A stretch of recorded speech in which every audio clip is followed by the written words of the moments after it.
দিতেন, এটা আপনার দলের নেতাকর্মীরা বলে। মিডিয়া দেখলে সবার আগে বলা শুরু সবার পরে টকশো থেকে দৌড় দিবেন না, বলেন আমি চাই না আপনি দৌড় দেন না, বলেন আপনি আপনার দৌড়ানো লাগবে, আপনার দৌড়ানো অভ্যাস আছে, আমাকে তো চিনেন আপনি, আপনার দৌড়ানো অভ্যাস আছে, আপনার আমাকে চেনা উচিত, আমিও চিনি ভাই। এখন আপনি রাজনৈতিক সচিব বলেন দেখে আপনি গলার 15 দিন রাশিদ খান রিমান্ডে মার খেয়ে নির্যাতনের শিকার হয়ে এখানে এসেছে। না, আপনি রাশিদ খান এমনি এমনি বলেন নেতাকর্মীরা, আপনি কদিন জেলে গেছেন? আপনার ছাত্র সংগঠন, আপনি জেলে গিয়েছেন কখনো? আপনার নেতা জেলে গেছে, এটা কি একমাত্র ক্রাইটেরিয়া? উনি রিমান্ডে নির্যাতন করেছে, আপনার নেতা গেছে? আপনি আমার সম্পর্কে প্রশ্ন করার আগে আপনি যে দলে গিয়েছেন না, আপনার দলের যে প্রধান নেতা এবং সেকেন্ড নেতা সে আমার কর্মী ছিল, আমার সাথে রাজনীতি করেছে। খুব ভালো, কথাবার্তা কম করে আপনার বলার আগে সাবধানভাবে বলবেন। কর্মীরা ওদেরকে আমরা হাতে ধরে তৈরি করেছি। ও তাই তো কি আপনি ফেল করছেন, তারা কি মিথ্যা বলছি আমি? আপনারা ফেল করছেন, তারা উঠে আসছে। ফেল করছি মানে কি? আপনাদের আমরা সফল করেছিলাম বলে তারা উঠে আসছে। নেতৃত্ব দেওয়ার সুযোগ আপনাদের লজ্জা থাকা উচিত। আপনি এখন বলেন কোন দুনিয়ায় ছিলেন? জীবনে কোনো জেল খাটেন না, মার খাননি, এখন বিশাল বিপ্লবী সেজেছে, তাই না? না, আমি বিপ্লবী ছিলেন না।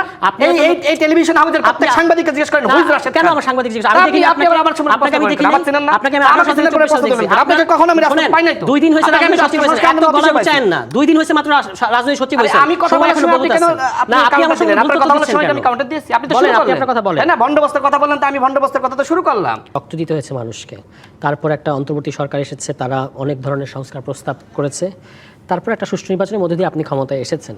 এই কারণে আমাদের রাজনৈতিক বিরোধিতা কিংবা সমালোচনা থাকলেও আমরা কিন্তু চাই যে বাংলাদেশের স্বার্থে সরকার সফল হোক। সে কারণে আমরা বলেছি যে এটা একটা ঐতিহাসিক প্রেক্ষাপটের মধ্যে দিয়ে আসা গভর্নমেন্ট, এটা সবচেয়ে আগে উপলব্ধি থাকা দরকার তাদের নিজেদের, তাদের কথাবার্তায় এবং তাদের কর্মকাণ্ডের সার্বিক দিক থেকে। কিন্তু যেটা দুঃখজনক সেটা হচ্ছে 180 দিন কিন্তু একটা সরকারের জন্য চূড়ান্ত কথা বলার সময় না হলেও একেবারে কম সময় না। 6 মাস অনেক, 6 মাসে অন্তত প্রবণতাগুলো স্পষ্ট হয়, আপনি কোন দিকে যেতে চাচ্ছেন, কী কী পদক্ষেপ নিচ্ছেন, কিংবা যে পদক্ষেপটা আজকে নিচ্ছেন তার আগামী কয়েকদিন পরে কি ইম্প্যাক্ট হবে মানুষের কাছে, এগুলো কিন্তু বোঝা যায়। আপনি কি অর্থনৈতিক সিদ্ধান্ত নিচ্ছেন, 1 কোটি কর্মসংস্থানের কথা বলেছেন 1.5 বছরে, তাহলে এখনই 1 কোটি কর্মসংস্থান হয়ে যাবে না, কিন্তু 1.5 বছর পরে আপনার আজকের গৃহীত পদক্ষেপের ওই ফলাফলটা কর্মসংস্থানে পড়বে কিনা, সেটা 1 কোটি না হোক 50 লাখ কর্মসংস্থান হবে কিনা, সেটা কিন্তু আজকে আমি বুঝতে পারি যারা অর্থনীতির খোঁজখবর রাখে।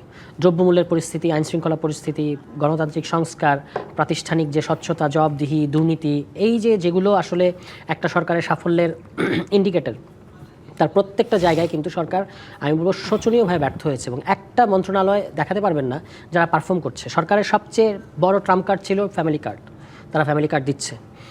কিন্তু আপনি যদি এখন দেখেন, আজকেও এটা নিয়েও স্বরাষ্ট্রমন্ত্রীও দেখলাম কোথাও একটা মন্তব্য করেছেন যে তারা 31 দফা দিয়েছিলেন, এখন তারা 32 নম্বর দফা 33 নম্বর দফা বাস্তবায়ন শুরু করেছেন। এটাই হচ্ছে বিএনপি সরকার, মানে একটা ম্যাজিক দেখানোর অর্থে বলেছেন। কিন্তু 31 দফার আপনারা দফা রফা করে দেওয়ার পরে 32 নম্বর দফা থেকে যদি বাস্তবায়ন শুরু করেন বা 33 নম্বর দফা থেকে বাস্তবায়ন শুরু করেন, তাহলে তো এটা আপনাকে কেউ বলে নাই। আপনাকে সবসময় আপনার অগ্রাধিকারটা বুঝতে হবে। 31টা দফা আপনি দিয়েছেন, এই 31টা দফার মধ্যে কোনটা আপনার 6 মাসের প্রায়োরিটি, আপনি স্পেসিফিক বলেন যে আমি 31 দফার 8 নম্বর, 10 নম্বর, 12 নম্বর, 13 নম্বর দফাগুলো বাস্তবায়ন করেছি, এগুলো ছিল আমার 6 মাসের অগ্রাধিকার। পরের 6 মাসে আমি এই দফাগুলো করব, এটা সাবস্টেন্সিয়াল হবে আপনার এই আলোচনাটা। কিন্তু আপনি যখন একটা পলিটিক্যাল রেটরিক দিচ্ছেন যে 31 দফা আমরা কথা দিয়েছিলাম, এখন আমরা 32 নম্বর দফা করে ফেলেছি, 33 নম্বর করে ফেলেছি, ভাই প্রথম 31টার খবর কি? তো বোঝা যায় তারা যে পাস করতে পারছে না, পাস মার্কস 33, এটা যে তারা পাচ্ছে না, এটা তারা খুব ভালো করে বোঝে। এই অন্তর্জালা থেকে এখন 33 পর্যন্ত যাওয়ার ইচ্ছা, কিন্তু আগে ভাই আপনারা 31 পর্যন্ত বাস্তবায়ন করেন, সেটা আপনারা করতে পারছেন না, এটা আমরা দেখতে পাচ্ছি। ফ্যামিলি কার্ডের ইস্যুতে দেখেন আজকে সারা দেশে একটা নৈরাজ্য সৃষ্টি করেছে ফ্যামিলি কার্ড ইস্যু। কীভাবে?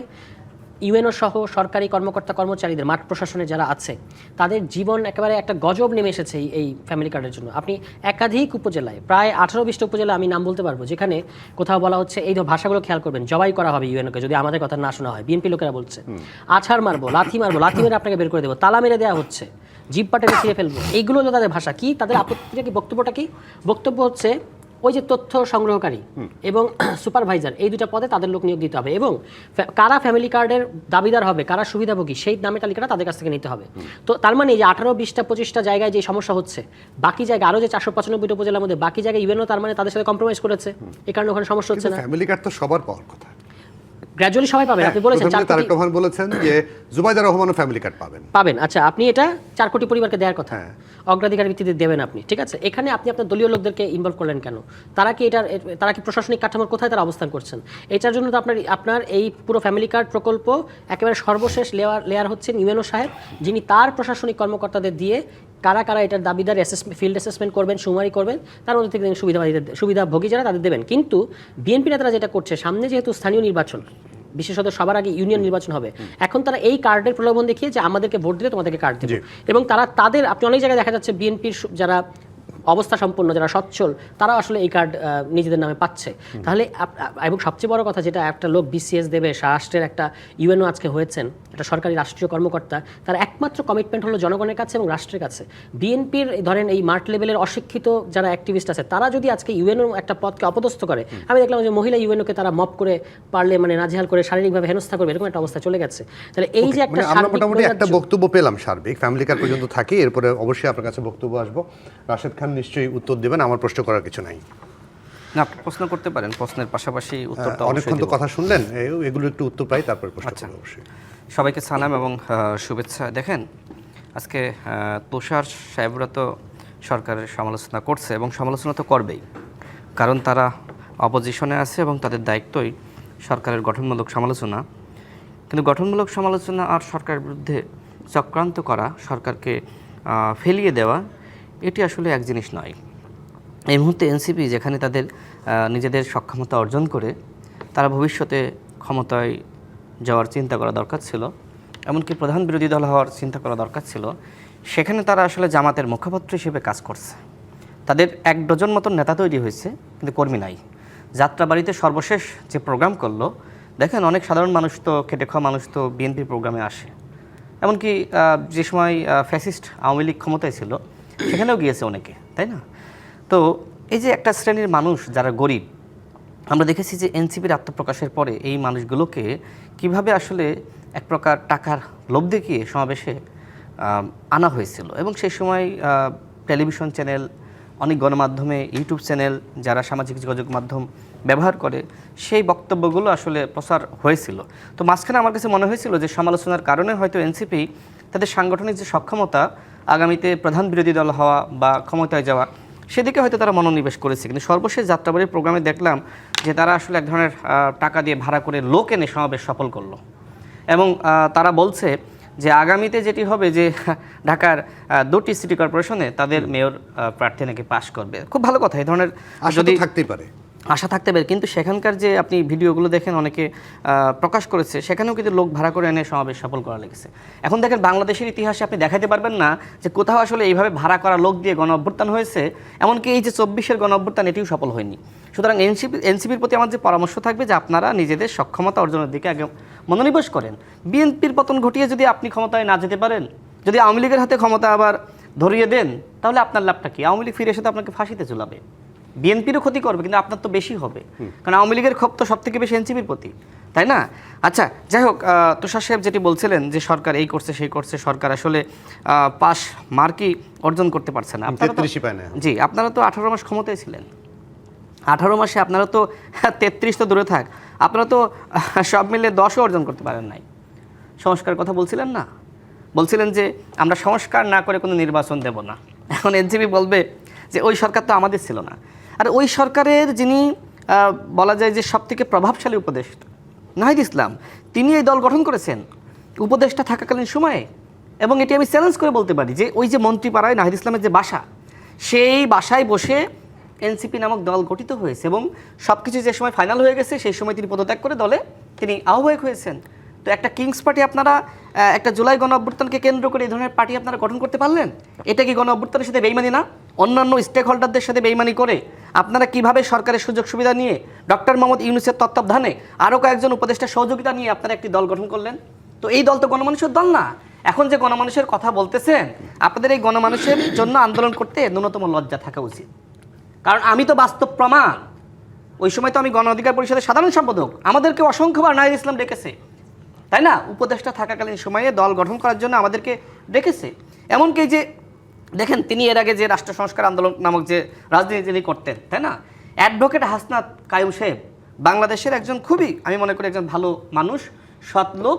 হ্যাঁ, তার রাজনৈতিক সমালোচনা তিনি বিভিন্ন দলকে নিয়ে করে থাকেন। এই মানুষটার সাথে এনসিপি যে ধরনের মুনাফিকি করেছে, এটা তো ভাই নতুন বন্দোবস্ত না। তিনি কিন্তু যুগপৎ আন্দোলনে বিএনপির সাথে ছিলেন। তাকে বলা হলো যে আমরা আর যার সাথে যাই না কেন, আমরা জামাতের সাথে যাব না। এমনকি সেই মিটিংয়ে আমিও ছিলাম। সেখানে নাসিরউদ্দিন পাটোয়ারি সহ হাসনাত, সার্জিস আমার এক প্রকার পা ধরার মতো অবস্থা করেছিল আমি যাতে জামাতের সাথে বা তাদের সাথে জোটে যাই। না, আমি জানতাম যে তারা আসলে গণ অধিকার পরিষদকে এখানে আনবে, একটা ডস দেবে। তাদের সমস্ত চুক্তি জামাতের সাথে হয়ে গেছে। তো দেখেন, ওই সময় তারা বলেছিল যে আমরা আর যার সাথে জোটে যাই না কেন, আমরা জামাতের সাথে যাব না।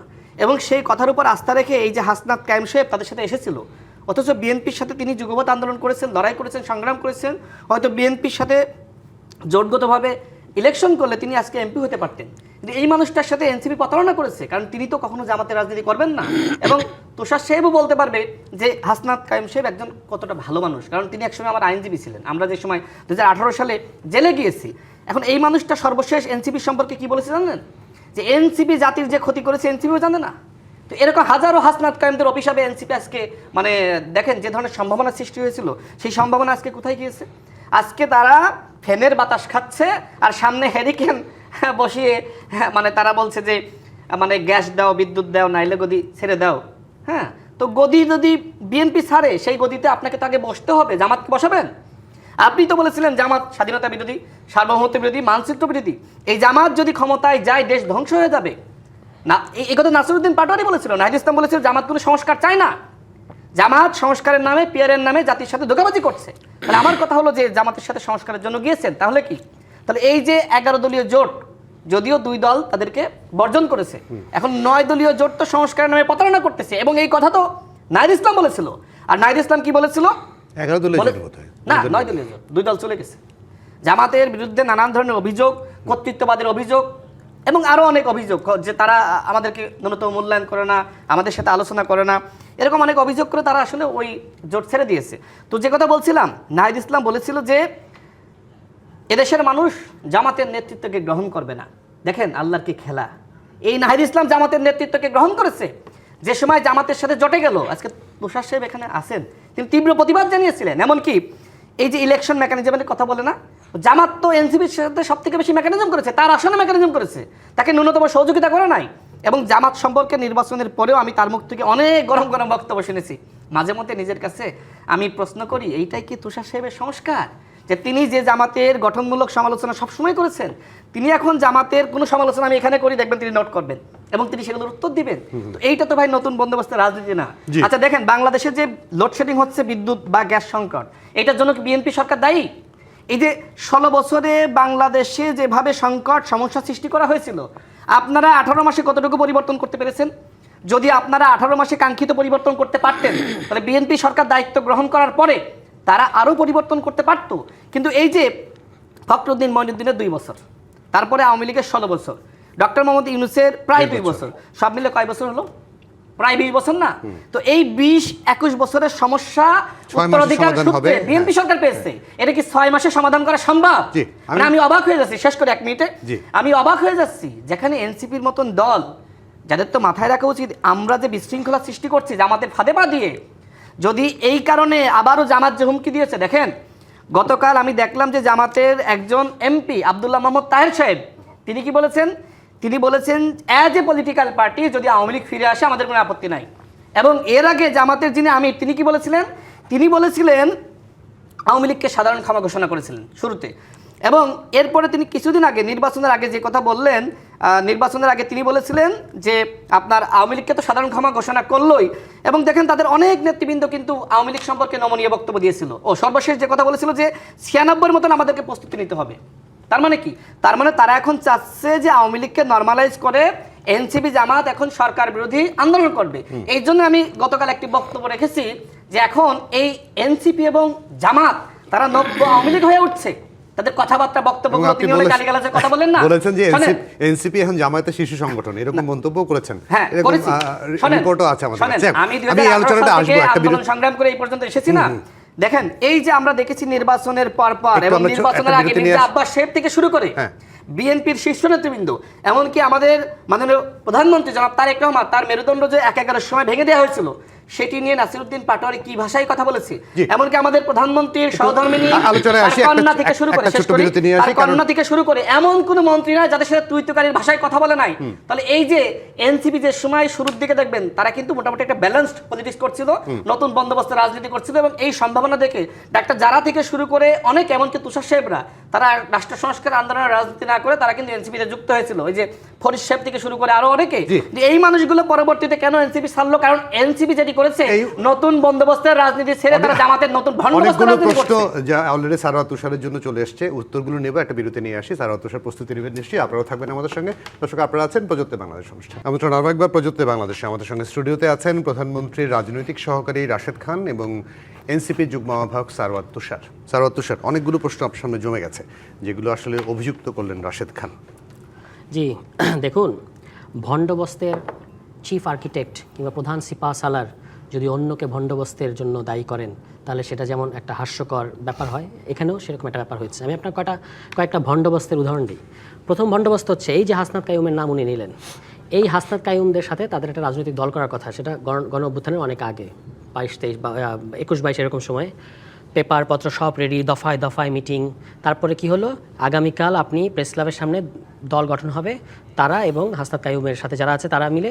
আপনি হঠাৎ করে সেখান থেকে সরে এসে কোথাকার কোন কিবরিয়া সাহেব তাকে এনে দলের প্রধান বানিয়ে দিলেন, ওই গণ অধিকারের কথা বলছি আর কি। এবং সেই কিবরিয়া সাহেব আজকে কোথায়? আরেক দলে, ওই দলের এমপি। এবং তিনি কোথায়? তিনি এই দলের সাধারণ সম্পাদক ছিলেন, তিনি এখন আরেক দলের গিয়ে ওখানে ধানের শীষে মার্কায় ইলেকশন করেছেন, 3 নম্বর হয়েছেন। তো এটা যদি ভণ্ডবস্ত না হয়, আপনি একটা দলের সাধারণ সম্পাদক, আপনি তো একটা দলের সভাপতি, সাধারণ সম্পাদক, স্থায়ী কমিটি, এগুলো কারা? বা তাদের দলে যেটা উচ্চতর পরিষদ, এগুলো কারা হয়? যারা ওই দলের সাথে নিজের জীবন মরণকে, কারণ আপনি বহু মানুষকে স্বপ্ন দেখিয়েছেন, বহু তরুণকে আপনি স্বপ্ন দেখিয়েছেন, সেটা আমি বলবো, এটা আমার প্রথম রাজনৈতিক দল। এর আগে আমি কোনো রাজনৈতিক দল করিনি। আমি বিভিন্ন ইন্টেলেকচুয়াল প্ল্যাটফর্ম ইত্যাদির সাথে কাজ করেছি, কিন্তু এটা আমার গণঅভ্যুত্থানের পর প্রথম কোনো পার্টি বলতে যেটা বোঝে সেটা আমি করছি। আমি এরকম ভণ্ডবস্ত করি না। তাছাড়া আমি কোনো দলের সাধারণ সম্পাদক ছিলাম না। সাধারণ সম্পাদক একটা দলের আপনি যে কোনো একটা পদে থাকা আর সাধারণ সম্পাদক থাকা দুই জিনিস। আচ্ছা, তাহলে আপনি হাসনাত কাইয়ুমদের সাথে ওই ভণ্ডবস্ত করে এখন আপনি অন্যকে, হাসনাত কাইয়ুম নিয়ে আপনার বিরাট মায়া, এটাকে বলে হলো ক্রকোডাইল স্টিয়ার, মানে আপনার যে কুমিরীয় কান্না, মায়া কান্না। এই মায়া কান্না না দেখালে বলেন। এরপরে দেখেন, না আমি করিনি, আপনি করেছেন, সেটা আমি মনে করাই দিলাম। আচ্ছা, এরপর দেখেন, ওই যে বললো না যে সমাবেশে লোক দেখে টাকা আনছে, এই যে টাকা দিয়ে লোক আনা প্রোগ্রামে, এইটাকে যারা একটা শিল্পে পরিণত করেছিল, সেই দলের নাম হলো গণ অধিকার পরিষদ। তিনি যে দলের সাধারণ সম্পাদক ছিলেন, সেই ভণ্ডবস্ত তিনি করে এসে এখন যেখানেই তিনি লোক দেখেন, প্রথমে বললেন যে এনসিপি প্রোগ্রামে লোক হয় না, আপনি লোক হলে টাকা দিয়ে আনছে, মানে এর বাইরে যে কোনো ব্যাপার থাকতে পারে। তা আজকে আপনার ভাই মহাখালীতে আপনার প্রধানমন্ত্রী প্রোগ্রাম হয়েছে, আমি যদি বলি যেখানে সব লোক আপনি টাকা দিয়ে নিয়ে আসছেন। হ্যাঁ, আমরা তো দেখি প্রোগ্রামের পরে বাসের সামনে দাঁড়িয়ে টাকা পয়সা বিলি হচ্ছে, যে আমি এখন আসলাম, রাস্তায় জ্যাম, এগুলো বলা যায়, কিন্তু এগুলো তো রাজনীতি না। আমি শুরুতে যেই আলোচনাটা করেছি সেটা হচ্ছে রাজনৈতিক সমালোচনা। আপনি চলে গেলেন এনসিপি, জামাত। ওই যে একটা কথা আছে যে মরুভূমিতে উট পাখি বলতে একটা পাখি আছে, ওই পাখি কি হয়, যখন শিকারির তারা খায় তখন অনেক দূর দৌড়ায়, যখন হয়রান হয়ে যায় তখন সে বালিতে মুখ গুজে দেয়। তার ধারণা সে যেহেতু কাউকে দেখছে না, কেউ তাকে দেখতে পাচ্ছে না। তো এই ভণ্ডবস্ত চিফ আর্কিটেক্ট রাশেদের হয়ে গেছে সেই অবস্থা। সারাক্ষণ উনি অন্যকে নিয়ে আছেন। আপনি ভাই, আপনি সরকার, আপনি বলেন আপনি কি করছেন? আপনি ফ্যামিলি কার্ড দেওয়ার নামে একটা ইউএনওদের সম্মান মর্যাদা সব কিছু ভুলুণ্ঠিত করতেছেন। আপনি বলতেছেন যে ইউনূস সরকারের সব কিছু দায় ইউনূস সরকারের, কিন্তু আপনি গ্যাস দিতে পারছেন না, আপনি বিদ্যুৎ দিতে পারছেন না, সেটার দায় হলো উত্তরাধিকার সূত্রে পাওয়া। কালকে আপনি যাত্রাবাড়ি প্রোগ্রামে উদাহরণ দিলেন, সেই প্রোগ্রামে আপনি হয়তো প্রধানমন্ত্রী কিংবা ওনারও এটা ধারণা নাই যে ফ্যান কিন্তু জেনারেটরেও চলে। কালকে আমাদের প্রোগ্রামে কারেন্ট ছিল না, ইলেকট্রিসিটি ছিল না, আমরা এই কারণে হারিকেন সামনে নিয়ে প্রতিবাদ করছি এবং পিছনে আমাদের জেনারেটর দিয়ে ফ্যান চালাতে হয়েছে। এখন ওনার কাছে যদি এই ধরনের কোনো তথ্য থাকে যে এর উল্টো কিছু হয়েছে, উনি পারলে সেটা বলুক। কথা হচ্ছে কি, দেখেন, আমরা নাকি কিংস পার্টি করেছি। এখন কিংস পার্টি যদি আপনি বুঝেন, বা এই ভারতীয় উপমহাদেশে এমনকি সারা বিশ্বের ইতিহাসে সফল কিংস পার্টির যে আপনি যদি 5টা উদাহরণ নেন, তার মধ্যে বিএনপি একটা। কারণ একেবারে ক্ষমতার ছত্রছায়া, ক্ষমতায় থেকে তৈরি করা একটা দল, কিন্তু তারপরে তাদের একটা পপুলার বেস তৈরি হয়েছে। এটাই হচ্ছে শহীদ প্রেসিডেন্ট জিয়াউর রহমানের এক্সেলেন্স, এটা আমরা সবসময় স্বীকার করি। কিন্তু এটা শুরু কিন্তু কিংস পার্টি। এখন কিংস পার্টি মানে কি, যে আমি ভাই এখন বলেন আমি কি ক্ষমতায় আসছি আজকে, তাহলে এটা কিসের কিংস পার্টি? কিংস পার্টি করাই তো হয় যে সামনে ক্ষমতায় আসার জন্য। তা আমরা যদি ক্ষমতায় না আসতে পারলাম, তাহলে এটা কীভাবে কিংস পার্টি হলো? তাহলে হয় তিনি কিংস পার্টি বোঝেন না, অথবা তিনি ভণ্ডবস্তের মতো এটা কিংস পার্টি নিয়েও এক ধরনের ভুল ধারণা বা ভুল বিভ্রান্তির মধ্যে আছেন। এরপরে ধরেন উনি বলেছেন যে 18 মাস আপনারা ক্ষমতায় ছিলেন, এটা বললেন না?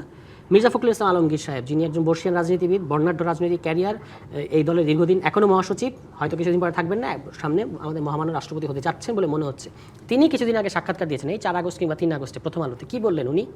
যে উনারা ক্যান্টনমেন্টে গিয়ে সকল রাজনৈতিক দল মিলে সিদ্ধান্ত নিয়েছে যে এরকম একটা অন্তর্বর্তী সরকার হবে। তাহলে এই ছাত্রদের দাবি কী ছিল, ছাত্রদের প্রস্তাব কী ছিল মাননীয় প্রধান? এবং উনি বলেছেন যে ছাত্ররা বলেছিল যে জাতীয় সরকার করতে আমরা রাজি হইনি, এটা ওনার বক্তব্য।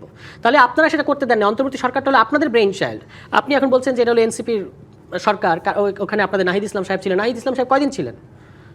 ফেব্রুয়ারিতে এই সরকার হয়েছে, সে বের হয়ে আসছে আপনার না, সরকার হলো আপনার আগস্টের পরে, আর সে বের হয়ে আসলো ফেব্রুয়ারির ইয়েতে, 6 মাসের মধ্যে ছিল। 6 মাস থেকে সে মহাশক্তিধর উপদেষ্টা হয়ে গেল। আর যাকে আপনি পররাষ্ট্রমন্ত্রী বানাইলেন, যে সরকারের নিরাপত্তা উপদেষ্টা ছিল, এক ফ্ল্যাগ উড়িয়ে উনিয়ে শপথ নিতে গেলেন, আরেক ফ্ল্যাগ নিয়ে উনি বেরোলেন।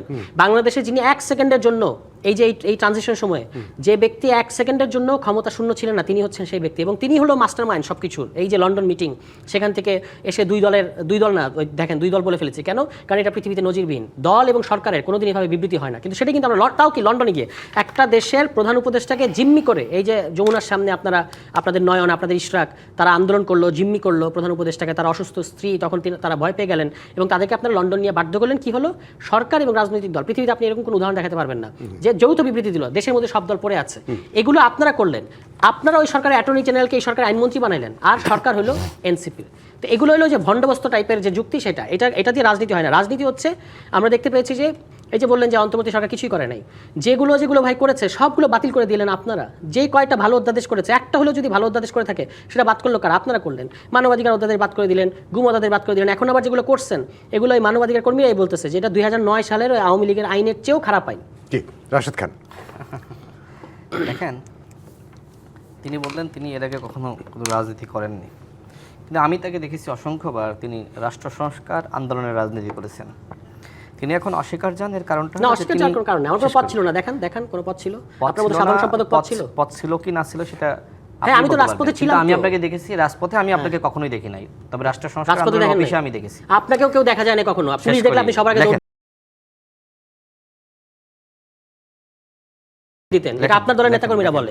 মিডিয়া দেখলে সবার আগে পুলিশ দেখলে সবার পরে। টক শো থেকে দৌড় দিবেন না, বলেন আমি চাই না আপনি দৌড় দেন। না, বলেন আপনি, আপনার দৌড়ানো লাগবে। শুরু করলে আপনি টক শো থেকে দৌড় দিবেন। আমাকে তো চিনেন আপনি, আপনার দৌড়ানো অভ্যাস, আপনার আমাকে চেনা উচিত। আমি চিনি ভাই। এখন আপনি রাজনীতি সচিব বসে দেখে আপনি গলার 15 দিন রাশেদ খান রিমান্ডে মার খেয়ে নির্যাতনের শিকার হয়ে এখানে এসেছে। না, আপনি রাশেদ খান এমনি দলের নেতাকর্মীরা, আপনি কদিন জেলে গেছেন? আপনার ছাত্র সংগঠন, আপনি জেলে গিয়েছেন কখনো? আপনার নেতা জেলে গেছে, এটা কি একমাত্র ক্রাইটেরিয়া? উনি রিমান্ডে নির্যাতন করেছে, আপনার নেতা গেছে। আপনি আমার সম্পর্কে প্রশ্ন করার আগে আপনি যে দলে গিয়েছেন না, আপনার দলের নেতা বলে যে প্রধান নেতা এবং সেকেন্ড নেতা, সে আমার কর্মী ছিল, আমার সাথে রাজনীতি করেছে। খুব ভালো, কথাবার্তা কম করে আপনার কর্মীরা সাবধানভাবে বলবেন। কর্মীরা ওদেরকে আমরা হাতে ধরে তৈরি করেছি। ও তাই তো কি আপনি ফেল করছেন? তারা কি মিথ্যা বলছে? আপনারা ফেল করছেন, তারা উঠে আসছে। ফেল করছে মানে কি? আপনাদের আমরা সফল করেছিলাম বলে তারা উঠে আসছে। নেতৃত্ব দেওয়ার সুযোগ পেয়েছে। লজ্জা থাকা উচিত। আপনি এখন বলেন কোন দুনিয়ায় ছিলেন? জীবনে কোনো জেল খাটেন না, মার খাননি, এখন বিশাল বিপ্লবী সেজেছে, তাই না? না, আমি বিপ্লবী ছিলেন না। এই টেলিভিশন হাউসের প্রত্যেক সাংবাদিককে জিজ্ঞেস করেন হুইজ রাশেদ খান। কেন আমার সাংবাদিক জিজ্ঞেস? আমি দেখি আপনি আবার আমার সামনে আপনাকে আমি দেখি আমার চিনেন না, আপনাকে আমি আমার সাথে করে প্রশ্ন করবেন। আপনাকে কখনো আমি রাস্তায় পাই নাই তো। 2 দিন হইছে রাজনৈতিক সচিব হইছে, এত বলা চান না। 2 দিন হইছে মাত্র রাজনৈতিক সচিব হইছে। আমি কথা বলার সময় আপনি কেন আপনি আমার সঙ্গে আপনার কথা বলার সময় আমি কাউন্টার দিয়েছি, আপনি তো শুরু করলেন। আপনি আপনার কথা বলেন, তাই না? ভণ্ডবস্তের কথা বললেন, তো আমি ভণ্ডবস্তের কথা তো শুরু করলাম। রাষ্ট্র সংস্কার আন্দোলন হাসনাত কায়েম সাহেব তো আপনার কাছে একজন খুব ভালো মানুষ ছিল, তার সাথে রাজনীতি কেন করলেন না, তাই না? পাইছেন যে এই যে নাহিদ আসিফরা তারা একটা মানে অভ্যুত্থানের নেতৃত্ব দিয়েছে, ঠিক আছে, এটা তো আমাদের জন্য গর্বের বিষয় যে আমাদের সাথে রাজনীতি করেছে আমাদের সহযোদ্ধারা। আমরা যেটা 18 সালে কোটা আন্দোলন সফল করেছিলাম নুরুল হক নূর সহ আমাদের নেতৃত্বে, ঠিক আমাদের যারা জুনিয়র ছিল, যারা আমাদের সাথে রাজনীতি করেছে, আমরা তো ছাত্র না রে ভাই, আমরা তো জাতীয় রাজনীতি করতাম। আমাদের সেই সহযোদ্ধারা তারা পরবর্তীতে আপনার 24-এর এই কোটা সংস্কার আন্দোলনের নেতৃত্ব দিয়েছে, হাসিনা হত্যাযজ্ঞ শুরু করলে গণঅভ্যুত্থান হয়েছে। এখন আপনি যদি বলেন যে এটা মেটিকুলাস ডিজাইন, তাহলে তো এটা জনগণ আপনাকে বাটপার বলবে। এইটা কোটা সংস্কার আন্দোলনকে কেন্দ্র করে হাসিনা যে সময় হত্যা চালিয়েছে, এই হত্যার প্রতিবাদে রাজনৈতিক দলগুলো, এদেশের জনগণ নেমে আসার কারণে গণঅভ্যুত্থান সংগঠিত হয়েছে। আপনি কি করলেন? আপনি গণঅভ্যুত্থান সফল হওয়ার পরে আপনি নিজেই বলেছেন ডক্টর মোহাম্মদ ইউনূসকে আপনি রাজি করিয়েছেন। এখন আপনি মির্জা ফখরুল ইসলাম আলমগীর সাহেবের কথা বলছেন, তার কি কথা শুনছিলেন? আপনি নাহিদ ইসলাম তিনি শপথ নেওয়ার আগে ঢাকা বিশ্ববিদ্যালয়ের টিএসসিতে এবং যেখানে সাংবাদিকদের অফিস, ঢাকা বিশ্ববিদ্যালয়ের যে আপনার সাংবাদিক সমিতি রয়েছে সেই অফিসে তিনি প্রেস ব্রিফিং করে বলেছিলেন যে এই সরকার গঠিত হয়েছে বৈষম্য বিরোধী ছাত্র আন্দোলনের 6 সদস্যের লিয়াজু কমিটি, তারা যাচাই বাছাই করে এই সরকার গঠন করেছে, এই উপদেষ্টা পরিষদ গঠন করেছে। এখন আপনি বলছেন মির্জা ফখরুল সাহেব নাকি এই কথা বলেছে। মানে দেখেন, এনসিপির লোকজন টকশোতে এমন বয়ান দাঁড় করায়, এত আত্মবিশ্বাসের সহিত মিথ্যাচার করে যে আপনি এটা বিশ্বাস করতে বাধ্য হবেন। এই যে টকশোগুলোতে আমরা দেখি যে এই তুষার সাহেবরা মানে এমন লোকগুলোর সাথে যায়, সেই লোকগুলো ঠিকমতো কাউন্টার দিতে পারে না, মানে আমাদের লোকই। এই জন্য তারা সেখানে গিয়ে উস্তাদ সাজেন, মানুষ তাদের প্রশংসা করে। এবং রাশেদ খান যে সময় তাদের ওই আসিফ মাহমুদের এপিএসের দুর্নীতি আর আসিফ মাহমুদের কেলেঙ্কারিগুলো তুলে ধরে, আমার প্রশ্ন হলো যে আসিফ মাহমুদ 1 সপ্তাহ অধিক দুবাই গিয়ে বসেছিল বেসরকারি সফর, ক্রিপ্টোকারেন্সিতে কত কোটি টাকা রেখেছে সেটা তদন্ত হওয়া দরকার না? করেন না কেন আপনারা? করতে হবে তো, কেন করে না সেটা বলতেছি, সেটা আসবো। এরপরে তার এপিএস এর কেলেঙ্কারি কি নাই? নাহিদ ইসলামের পিওর নগদের কেলেঙ্কারি কি নাই? সেই সময়কার সব গণমাধ্যম মিথ্যা। হাসনাত এবং সার্জিসের ডিসি নিয়োগের কেলেঙ্কারি নাই? সেটাও কি মিথ্যা? মানে সবগুলো অভিযোগ আসলে আপনার বিরুদ্ধে এবং আপনি এখন বলেন সব মিথ্যা। করে না কেন আমি বলি আপনাকে, ডক্টর মোহাম্মদ ইউনূস বাংলাদেশে যে পরিস্থিতি সৃষ্টি করেছিল, বিএনপি সরকার মাত্র দায়িত্ব গ্রহণ করেছে না, এখন তারা এই যে প্রায় পতনের হুমকি দিচ্ছে এবং সরকার যাতে সফল না হয় সেজন্য তারা মাঝে মধ্যে বলে যে আমরা পদত্যাগ করব, তাই না? এখন দেখেন এই মুহূর্তে জামাত এমন একটা অবস্থায় গিয়েছে তাদের অদক্ষতার কারণে যে তারা আসলে এনসিপি ছাড়া চলতে পারতেছে না। তো সরকারকে অনেক বিষয়ে কৌশলগত ভূমিকা রাখতে হচ্ছে। এনসিপি দুর্নীতি করেছে কি করে নাই? এই যে ঐক্যমত কমিশনে ইফতিখারুজ্জামান ছিল না, সেই টিআইবি কি বলেছে যে অন্তর্বর্তীকালীন সরকারের সময় সব থেকে বেশি ঘুষ এবং তদবির বাণিজ্য এবং এই দুর্নীতি হয়েছে। আপনাদের লোক বলতেছে দুর্নীতি হয়েছে, সব থেকে বেশি হয়েছে, আওয়ামী লীগের তুলনায় বেশি হয়েছে। আপনারা নিজেদেরকে ফেরেশতা মনে করার কিছু নাই। শোনেন, এরপরে তিনি আরো বললেন, শোনেন আমি শেষ করি, তার পয়েন্টগুলো উত্তর দিই। পয়েন্টগুলোর উত্তর একটু পরে নেই, কারণ পরের পর্বে তাহলে কথা বলার সুযোগ পাওয়া যাবে না। আমি পয়েন্টের উত্তরে আসবো। আর যেহেতু আপনি স্বীকার করেছেন জামাত এখন এনসিপি ছাড়া চলে না, তার মানে এনসিপির একটা অবস্থান তৈরি হয়েছে নিশ্চয়ই। সেই জায়গাটা আসি, একটা উত্তর নিব অবশ্যই, একটা ছোট বিরতি নিয়ে আসি। দর্শক আপনারা আমাদের সঙ্গে থাকবেন। আপনারা আছেন প্রযুক্তি বাংলাদেশ অনুষ্ঠানে একটা বিরতি আছে। আমন্ত্রণ আরেকবার প্রযুক্তি বাংলাদেশে। আমাদের সঙ্গে অতিথি হিসেবে স্টুডিওতে আছেন প্রধানমন্ত্রী রাজনৈতিক সহকারী রাশেদ খান এবং এনসিপি যুগ্ম আহ্বায়ক সারওয়াত তুষার। রাশেদ খানের অনেকগুলো প্রশ্নের উত্তর বোধহয় পাইনি, পেয়ে তারপর সারওয়াত তুষারের কাছে। দেখেন, 2 নম্বরে তিনি বললেন যে গণ অধিকার পরিষদ টাকা দিয়ে লোকান্ত এবং আমি গণ অধিকার পরিষদ ছেড়েছি।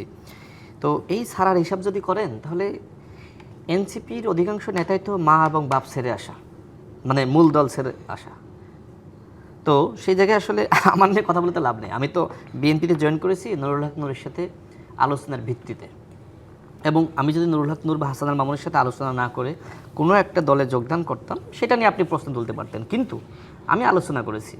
মনে করেন যে আমার সাথে মতাদর্শিক ভিন্নতা তৈরি হচ্ছে, তো আমি কি আসলে সেটি নিয়ে আলোচনার ভিত্তিতে আমার যেখানে ভালো লাগে আমি কি সেই স্বাধীনতা রাখি না? অবশ্যই রাখি। আচ্ছা, আমি কথার উত্তরের ফাঁকে যেটা আসলে বলা দরকার, দেখেন আজকে যে ধরনের ঘটনা কুষ্টিয়াতে ঘটেছে, নুরুল হক নূর এটি নিয়ে ফেসবুকে পোস্ট করেছে, সেখানে আপনার জামাত শিবিরের নেতাকর্মীরা, মানে আমির হামজার যে নেতাকর্মী আছে, তারা গণ অধিকার পরিষদের নেতাকর্মীদের উপরে রামদা চাপাতি নিয়ে হামলা চালিয়েছে। এবং নুরুল হক নূর তার ফেসবুকে একটি পোস্ট করেছে, সেখানে তিনি উল্লেখ করেছেন যে জামাত শিবিরের নেতাদের এই যে নগ্ন হামলা, রক্কাটা যে অভ্যাস শোনা যায় তাদের নামে, সেটা তারা আবার শুরু করেছে। এবং এটি নিয়ে আমার মনে হয় যে এনসিপিও জানে যে কী ধরনের ঘটনা ঘটেছে। দেখেন, তো আমি এটা মাঝখানে অ্যাড করলাম যে আজকে জামাত শিবির, দেখেন ওয়েট করেন, এর আগে জামাতের সেক্রেটারি জেনারেল এনসিপি সম্পর্কে কী বলেছিল, বাপের থেকে বেশি বাড়তেছেও না। এবং আমরা দেখেছি যে ছাত্র সংসদ নির্বাচনে এনসিপি যারা প্রার্থী ছিল, মানে এনসিপি ছাত্র সংগঠনের আব্দুল কাদের থেকে শুরু করে তাদেরকে কিভাবে ষড়যন্ত্র করে হারানো হয়েছে। আমি বলছি ষড়যন্ত্র করে। জামাত শিবির এনসিপির বিরুদ্ধে এমন ষড়যন্ত্র হাতে নিয়েছিল যে তাদের অধিকাংশ নেতৃবৃন্দকে এনসিপিতে যুক্ত করিয়েছে। এখন এনসিপির মোটামুটি 80% নেতাকর্মী জামাত এবং শিবিরের নেতা এবং কর্মী, তারা একসাথে জামাতও করছে, একসাথে এনসিপিও করছে। অর্থাৎ জাতীয় নির্বাচন বা যে কোনো নির্বাচনে এমন কোন তালিকা আছে একসঙ্গে 2 দল করছে? আছে আচ্ছা, তো শোনেন, যারা করতেছে এটা বলতে গেলে তো সময় লাগবে। যারা করতেছে তাদের কেন্দ্রীয় কমিটির স্ট্রাকচার এরকম, 100 জনের কেন্দ্রীয় কমিটিতে সেখানে সরোয়ার তুষারদের মতন 20 জন আছে, বিভিন্ন দল থেকে এসেছে বা একটু স্বতন্ত্র মানা, আর 80 জনই জামাত এবং শিবিরের সাবেক কর্মী। আরও কিছু নতুন যুক্ত হয়েছিল, ডাক্তার জারাদের মতন, অনিক রায়দের মতন, তারা কিন্তু দল ছেড়ে চলে গেছে। তো সব মিলিয়ে এখন মোটামুটি 80% জামাত এবং শিবিরের কর্মী দিয়ে এনসিপি গঠন করা হয়েছে। এই জন্য আমি প্রায় বলি যে জামাতের মস্তিষ্ক দ্বারা এনসিপি পরিচালিত হচ্ছে। এবং জাতীয় নির্বাচনের আগে দেখেন যে বিএনপির সাথে যাওয়ার জন্য এনসিপি জামাতের বিরুদ্ধে এমন কোনো কথা নাই বলে নাই। বিএনপি যে সময় 4টা আসনের অফার দিল তখন তারা জামাতের সাথে গেল, এখন জামাতের সাথে গিয়ে প্রতিনিয়ত বিএনপি বেশিন করতেছে। তো এইটা কি নতুন বন্দোবস্তের রাজনীতি, যেটা তুষার সাহেব আমাকে বললেন যে আমি মানে বন্দোবস্তের রাজনীতি করতেছি? আর জামাত ইসলাম তো বাংলাদেশে ঐতিহাসিকভাবে সেই 47 সাল থেকে বন্দোবস্তের রাজনীতি করে এবং এটা প্রতিষ্ঠিত। আপনাদের নিয়েও তারা প্রতারণা করেছে, ভণ্ডবস্ত করেছে। আমি সেটাই বলছি যে এনসিপি প্রকৃতপক্ষে বাংলাদেশে নতুন বন্দোবস্তের সূচনা করেছিল এবং সেই সম্ভাবনা দেখে অনেকে যুক্ত হয়েছিল। যে সময় এই জামাতের ভণ্ডবস্তের সাথে এনসিপি যুক্ত হয়েছে, এনসিপি আর নতুন বন্দোবস্ত আছে, এনসিপি জামাতের ফাঁদে পড়ে এখন ভণ্ডবস্তের রাজনীতি করছে। 3 নম্বর হলো, দেখেন বিএনপি কিংস পার্টি, তিনি বললেন বাংলাদেশে সিপাহী জনতার বিপ্লবের মধ্য দিয়ে শহীদ প্রেসিডেন্ট জিয়াউর রহমান তিনি দায়িত্বে এসেছিলেন, এদেশের জনগণ তাকে ওই দায়িত্ব দিয়েছিল এবং ওই দায়িত্ব পেয়ে তিনি বাংলাদেশের রাজনীতিকে নতুনভাবে শুরু করেছিলেন, এমনকি আরো অন্যান্য দলকেও রাজনীতি করার সুযোগ দিয়েছিলেন, সেটা ইনক্লুডিং জামাত ইসলাম। সুতরাং তাকে নিয়ে আপনি এই ধরনের মন্তব্য করতে পারেন না যে বিএনপি কিংস পার্টি, বরং এদেশের জনগণ আন্দোলন সংগ্রাম করে তাকে দায়িত্ব দিয়েছিল। হ্যাঁ, তিনি আবার দেখেন, নাহিদ ইসলাম, জিয়া রহমানের প্রশংসা করেছেন। এক মিনিটে শেষ করি। নাহিদ ইসলামের ওই সুযোগটা ছিল। নাহিদ ইসলাম যদি মনে করতেন তিনি প্রধান উপদেষ্টা হবেন, আমরা ওয়েলকাম জানাতাম। কিন্তু তিনি ফ্রান্স থেকে এমন একজন মানুষকে তিনি উপদেষ্টা বানালেন যিনি 18 মাসে কতটুকু সংস্কার করতে পেরেছেন সেটি নিয়ে নানান ধরনের প্রশ্ন আছে এবং এই প্রশ্ন এখন এনসিপি এবং জামাত ইসলাম করছে, অন্তর্বর্তীকালীন সরকারের তারা প্রতিনিয়ত সমালোচনা করছে। আচ্ছা, সর্বশেষ বলি, দেখেন মির্জা ফখরুল ইসলাম আলমগীর নাকি কয়েকদিন আগে একটি সাক্ষাৎকারে বলেছে ছাত্ররা জাতীয় সরকার গঠন করতে চেয়েছিল এবং এই বিষয়ে বিএনপির বিরুদ্ধে নাহিদ ইসলাম সহ তাদের নেতৃবৃন্দ প্রায়ই অভিযোগ করে থাকে। আমার কথা হলো, যে গণ অভ্যুত্থানের ঘোষণা জনগণের দাবির প্রেক্ষিতে নাহিদ ইসলাম দিল, সেই নাহিদ ইসলামের কি ক্ষমতা ছিল না জাতীয় সরকার গঠন করা? আপনি জাতীয় সরকার গঠন করলে তো আপনি এতগুলো উপদেষ্টা আপনি বানাইতে পারতেন না। আপনি নিজেই বলেছেন যে এই উপদেষ্টা পরিষদ বৈষম্যবিরোধী ছাত্র আন্দোলনের লিয়াজু কমিটির 6 জন যে সদস্য তারা গঠন করেছে। তার মানে কি? তার মানে ওই সরকারটাই ছিল পুরোপুরি এনসিপির সরকার। আপনি জাতীয় সরকার গঠন করলে সেটা বিভিন্ন দলের মধ্যে ভাগ হতো, এই ভাগটা আপনি করতে চাননি। স্টেক হোল্ডারের যে ন্যায্যতা সেটা আপনি আসলে বন্টন করতে চাননি, যে কারণে আপনি নিজেই অন্তর্বর্তীকালীন সরকার গঠন করেছেন। এখন আপনি দলগুলোর উপর দায় দেন। আচ্ছা, অধ্যাদেশ বাতিলের কথা বলেন, দেখেন এই স্যার অতুষারের কাছ থেকে নেই, তারপর একটু শেষ সময় পেলে আবার আপনার কাছে আসবো। কিছু অধ্যাদেশ নিয়ে পর্যালোচনা চলছে। স্যার অতুষার, দেখেন, ধরেন আমার কথা উদাহরণ দিই। আমি 2018 সালে কোটা আন্দোলনের ধরা যাক সামনে সারি কেউ ছিলাম এবং আমি শেষ পর্যন্ত আন্দোলনটা শেষ করেছি।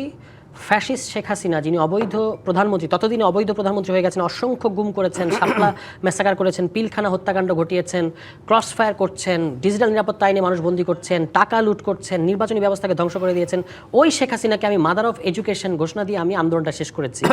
এবং এটাতে আমার জাতিকে আমি কর্মী বলছি খুব গর্ব করে।